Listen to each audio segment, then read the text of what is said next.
What's up everyone and welcome back to the channel. Let's dive into our first news.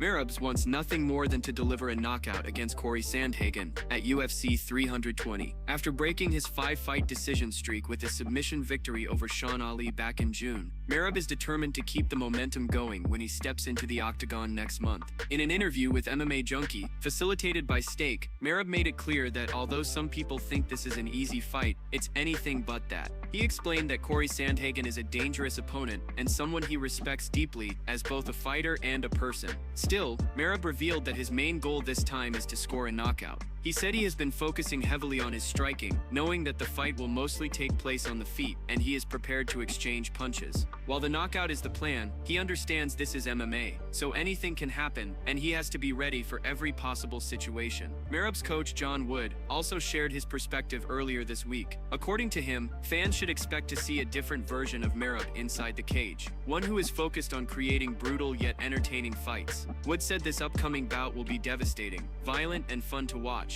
A clear sign that Merab is looking to take his career to the next level, with finishes that make a statement. Although Merab's attention is locked on Sandhagen, he has already thought about what comes next before the year ends. He also gave his thoughts on the upcoming clash between Umar Nurmagomedov and Mario Bautista, a fight that could potentially determine the next #1 contender if Petr Yan is not chosen. Merab made it clear that he's rooting for Bautista, saying he hopes Bautista whoops Umar in that fight. He praised Bautista as a tough competitor on a solid winning streak, who has already defeated plenty of quality opponents. According to Merab, Bautista is the most deserving fighter for a title shot, while others sometimes get fast-tracked due to family names. He pointed out that Bautista's cousin isn't Khabib, which means he has had to grind out a 9-fight win streak just to be considered, whereas others can secure a title shot after 6 wins against less threatening competition. So far, neither Umar nor his team has issued a response to Merab's comments. In other news, Ben Askren made a surprising revelation this week.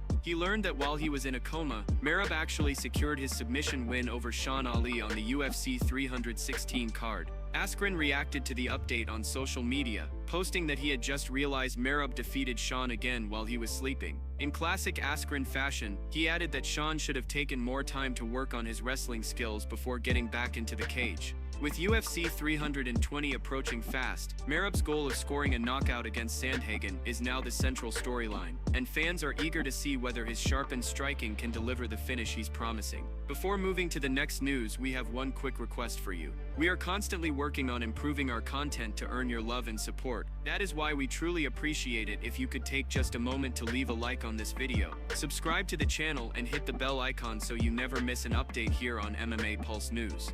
Moving on to another news, Alex Pereira's first fight with Magomed Ankalaev is now being looked at in a different light, with some believing he didn't take it as seriously as he should have. When Pereira and Ankalaev shared the octagon last year, many fans noticed that Pereira never really found his rhythm, while Ankalaev seemed to be one step ahead throughout the contest. It left people questioning Pereira's preparation and whether something was off in his camp. Now Merab's coach John Wood has given his perspective, suggesting that Pereira's focus may not have been fully locked in ahead of that fight. In an interview with Homa Fight, Wood revealed that leading up to UFC 313, he saw Pereira attending events all around the world. According to Wood, Pereira was constantly on the move, showing up at Karate Combat, being spotted in Australia, and making appearances at both major and small MMA shows. For Wood, it raised concerns about how a fighter could properly prepare for a fight of such magnitude while spending so much time traveling. He explained that in his own experience, Pereira seemed to be everywhere during that training camp, and while he did witness him putting in work in training rooms, the consistency and structure of a proper camp appeared questionable. Wood was careful to point out that he could be wrong. Maybe that's just Pereira's way of staying sharp, and perhaps he was only catching glimpses of the fighter during small parts of his schedule. Still, the impression he got was that Pereira wasn't fully focused in the lead-up to one of the most important fights of his career. He even suggested that some of the details, the little things that make a huge difference at the elite level, may have been overlooked. In his words, certain T's weren't crossed and I's weren't dotted, which can come back to haunt you when the cage door closes. Despite the criticism, Wood also acknowledged that Pereira probably learned a lot from that experience. Fighters at the highest level often adjust after a setback, and with Pereira and Ankalaev set to run it back, all eyes are on whether Pereira will approach this rematch differently. This time the stakes are even higher, with the belt on the line once again, and fans are eager to see if Pereira can reclaim what he lost. The first fight served as a reminder that preparation is everything in MMA. Even a fighter as dangerous and skilled as Pereira can fall short if every detail isn't locked in. With the rematch quickly approaching, many believe that Pereira won't make the same mistake twice. If he truly took the first bout lightly, it seems almost certain he won't repeat that mindset, knowing full well what's at stake. The question is whether the lessons from the past year will fuel a stronger, more focused Pereira when he steps back into the cage against Ankalaev. Moving on to another news, Tom Aspinall has opened up about Ciryl Gane's improving ground game ahead of their highly anticipated heavyweight title clash at UFC 321. Ever since his submission loss to Jon Jones back in 2023, Gane has been putting in serious work to sharpen his skills on the mat. According to Aspinall, he would not be surprised if Gane decides to test him in the grappling department when the two finally meet inside the octagon. In a recent interview with Bloody Elbow, Aspinall explained his mindset going into the fight. He said he's preparing for absolutely everything because this is MMA, and anything can happen on fight night. He pointed out that he trains with high-level guys across all aspects of the sport and is confident wherever the fight takes place. Aspinall mentioned that he will always look to take the path of least resistance, whether that means grappling or striking, and he is comfortable in any scenario. When speaking about Gane's progression, Aspinall acknowledged that the French heavyweight has shown weaknesses in the past when it comes to his ground game. However, he also gave him credit for making the necessary improvements. Aspinall noted that setbacks like the one against Jon Jones can push fighters to evolve, and that seems to be the case with Gane. Because of that, he wouldn't be shocked if their fight involved a lot of grappling exchanges. At the same time, he is equally prepared for a pure stand-up battle, emphasizing that he has to be ready for every possibility. Another interesting angle is whether Gane will be motivated to shoot for takedowns after watching Aspinall get taken down by Rico Verhoeven in training. While only time will reveal his game plan, Aspinall's preparation ensures that he won't be caught off guard. He has made it clear that he respects Gane's skill set and is not underestimating any area of his game. In the meantime, the UFC has started building the hype for UFC 321 by releasing the official fight poster. The card is shaping up to be one of the biggest events of the year, and anticipation continues to rise as the heavyweight showdown draws closer. For Aspinall, the focus remains on being fully prepared for whatever Gane brings to the table, whether that means trading heavy shots on the feet or testing each other on the ground. Either way, fans can expect an intense battle when these two collide for heavyweight gold.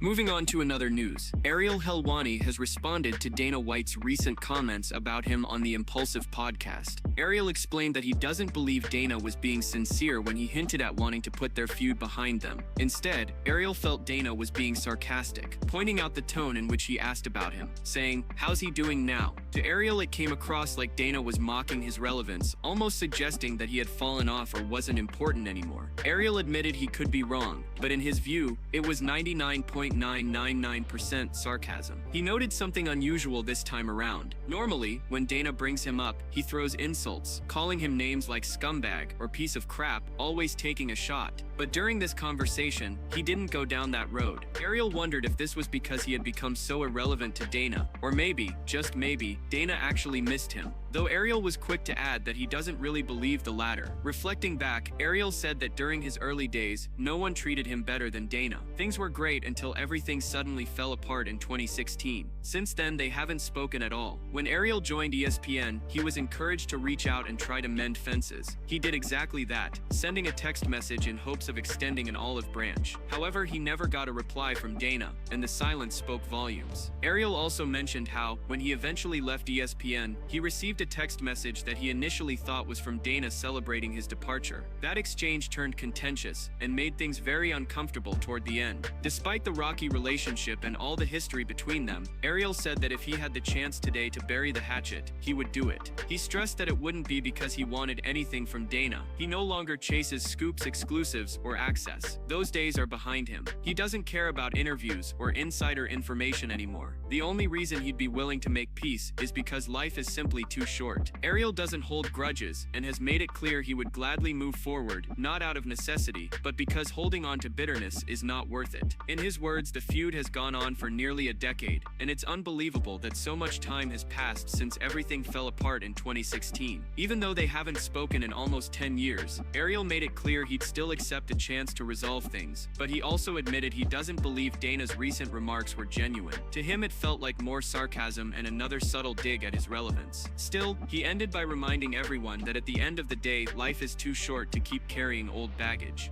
Moving on to another news, Dana White has revealed that he has been in constant communication with Conor, talking to him non-stop over the past several weeks. According to Dana, Conor is absolutely serious about making his return and is even pushing for a fight at the White House card early next year. While many people often question Conor's commitment, Dana made it clear that he has seen firsthand just how dedicated the former double champ can be when it comes to stepping inside the octagon. Dana explained that he has been in the trenches with Conor for years, and he knows exactly what kind of fighter he is. He recalled moments when Conor fought through injuries, refusing to pull out even when his body wasn't at 100%. There have also been times when an opponent fell out, and instead of backing away, the UFC offered Conor a late replacement who was a terrible stylistic matchup for him. Still, he didn't care. Conor has always been willing to fight anyone, anywhere, and at any time. That attitude is something Dana believes still defines him today. The big question, however, is whether Conor cares enough right now to follow through with his words and actually make this fight happen. It's been a long time since he last stepped inside the cage, and people are understandably skeptical. But Dana says their recent conversations have convinced him that Conor is dead serious about getting back in there. Conor has told him directly that he is training hard, that he is back in the USADA pool, and that he is putting in the work required to return at the highest level. Dana also acknowledged that there is still a lot of time before anything is finalized.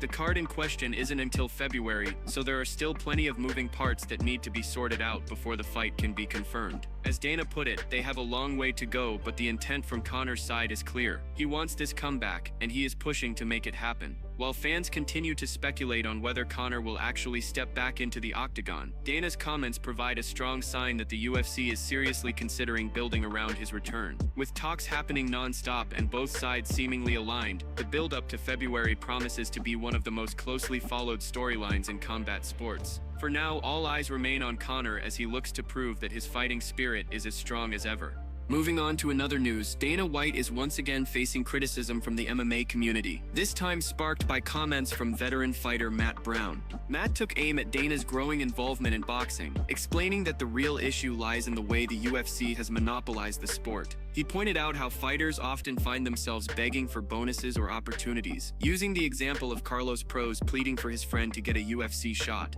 Matt even admitted he was guilty of it himself, saying, "Can I get that $50,000 bonus please? Please, master." For him, that dynamic is not the way things should work. He contrasted it with boxing, where fighters don't have to beg promoters for chances thanks to protections like the Ali Act. The problem, he argued, is that the UFC has long fought against it, trying to revise or even destroy it. According to Matt, when a single entity controls rankings, titles, and paydays, it creates an unhealthy monopoly. While fighters can make millions, the truth is those numbers don't compare to the hundreds of millions the UFC generates. For Matt, the imbalance is crystal clear. He also highlighted one of Dana's most controversial quotes: "This is not a career, this is an opportunity." Looking back, Matt strongly disagreed. He acknowledged that the UFC brand helped open doors for him and gave him opportunities he wouldn't otherwise have, like being able to host his podcast. But he insisted that fighting should be a career where athletes can earn retirement-level money if they are truly among the best. In his words, Dana's idea that fighters eat what they kill simply isn't true. Matt broke it down further by using Conor as an example. If Conor promotes a fight, sells millions of pay-per-views, and does all the media, he still doesn't get what he earned. Instead, he gets what the UFC allows him to have, which might be around $10 million, while the company pockets $80 to $100 million. To Matt, that isn't fighters eating what they kill, it's Dana eating what fighters killed. His statement quickly gained traction online after MMA fighting. Com shared it on Instagram. A wave of fighters, both current and former, supported his stance. Sean Strickland, Aljamain Sterling, Jorge Masvidal, and Bobby Green all liked the post. Francis Ngannou did as well, further solidifying the point that this wasn't just a lone voice in the dark. Aljamain even dropped multiple 100 emojis to show his agreement. Yancy Medeiros added that Matt Brown always keeps it real. Tito Ortiz chimed in, saying he's been pointing out the same issues for decades. Anthony Taylor commented with "Preach," while Sijara Eubanks shared clapping emojis, reinforcing the chorus of approval. The overwhelming response demonstrated that Matt's words struck a chord within the MMA community. Many fighters have long echoed the same frustrations about pay, opportunities, and the control the UFC holds over their careers. Matt's honesty, his willingness to speak bluntly about a system he benefited from, but still sees as flawed, resonated with fighters across generations. For him, the truth is simple: while the UFC creates opportunities, it doesn't always create careers, and fighters deserve better. Moving on to another news, Coach Ray Longo has put the UFC on blast following Kelvin Gastelum's most recent weight miss. Despite moving back up to middleweight, Gastelum still came in 5 pounds overweight for his fight last weekend. This immediately sparked backlash among fans, with many calling for the UFC to cut him, pointing to how fighters like Bryan Battle have been released in the past under similar circumstances. However, there has been no official indication that the promotion plans to cut the former Ultimate Fighter winner just yet. During his appearance on the Anik and Florian show, Longo didn't hold back. He admitted that Gastelum does deserve some blame for failing to make weight, but argued that the UFC is also at fault for the way they handled the situation. He explained that the promotion booked Gastelum on short notice, giving him only about a month to prepare, which made the weight cut unrealistic. Longo compared the situation to an old saying about putting a gun in a monkey's hand. If something goes wrong, whose fault is it? According to him, this is exactly what the UFC did by asking a fighter with a long history of weight issues to make weight under such tight circumstances. He went further, saying the UFC had to know the odds of Gastelum successfully hitting the mark were slim, and by booking him in this way, they set up a scenario that wasn't in their favor. In Longo's eyes, it would have been better for the promotion to go with a more reliable fighter, someone he described as a guaranteed lock, rather than putting Gastelum in a position where failure was almost inevitable. Gastelum's weight struggles have been well documented throughout his career, and this most recent incident adds yet another chapter to that ongoing story. Still, given the short notice nature of the fight, many believe the UFC may look past this miss and allow him to continue competing at middleweight. The logic is that taking a fight under such tight timelines comes with risks, and in this case, it might be enough to shield Gastelum from the harsh consequences fans are demanding. For Longo, though, the situation highlights a bigger problem in the sport, where fighters often take short notice opportunities to stay active or help the UFC fill a card, only to face backlash when circumstances don't play out perfectly. While Gastelum will no doubt take heat for another failed weigh-in, his coach believes the UFC should be held equally accountable for creating the conditions that made it so difficult to succeed. As it stands, the future for Gastelum remains uncertain, but for now, it looks like he will avoid being cut despite this latest setback. That's it from MMA Pulse News. Thanks for watching. Don't forget to leave a like and subscribe for daily MMA news.